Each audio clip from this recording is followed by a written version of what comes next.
Isa sa pangarap ko kapag nagkaroon na kami ng extra pondo, gagawa kami ng skate park. At dito sa Gumaka, buhay na buhay ang samahan ng mga nag-i-skateboard, skating. At nakikita ko sila nasa munisipyo pag walang basketball, yung oras na walang gagamit. Minsan sa Villanaba, naka-attend pa ako ng inyong competition, di ba? Minsan dito, kung saan-saan. Pero ngayon, dito natin ginawa para may isa na lang kayong lugar, mga maaalagaan ninyo, masisiguro ninyo na talagang akma doon sa gusto nyong gawin. Kasi doon sa mga ibang lugar, ito lang dala nyo, itong mga bakal-bakal na ito, di ba? Pero syempre, hindi ganon ganda para magawa natin. May kasunod pa ho ito.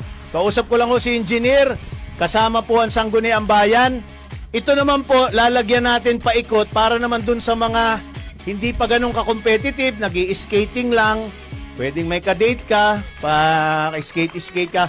Paikot po yan dito, paikot. Pwede siya sa rollerblades at gagawin natin itong green park. Big sabihin, may mga tanim, may mga puno para parke na pupuntahan hindi lamang nating mga nag-i-skateboard o ibang mga skates, pero pati mga magulang ninyo, di-develop po natin itong lugar na to para sa mga kabataan ang isipan natin. Para sa inyong lahat po ito. Lahat po ng pwede dito yon. Basta ho, aalagaan lang natin. At ito, ay siyempre ito turnover natin to sa Gumaka Skate Crew.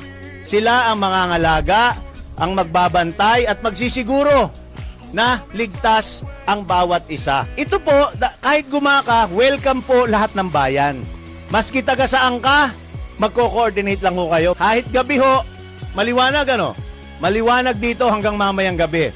At ngayon nga hong hapon, maliban sa pagbibless natin dito, meron tayong inihanda na banda, concert na gagawin natin, kaya may stage show dito. So habang kayo nagpi-freestyle dyan, nagtitricks, meron tayong concert at merong mga members ng Gumaka Skate Crew na sila rin ang kakanta at tutugtog. Pero meron din tayong mini tournament. Ito susubukan lang natin, pero gagawa tayo ng mas malaking event sa mga susunod na panahon. Kaya ngayong araw na to para sa inyo. At itong skate park na ito ay para rin sa inyo. Kaya muli, maraming salamat. Mabuhay ang bayan ng Gumaka. Salamat po.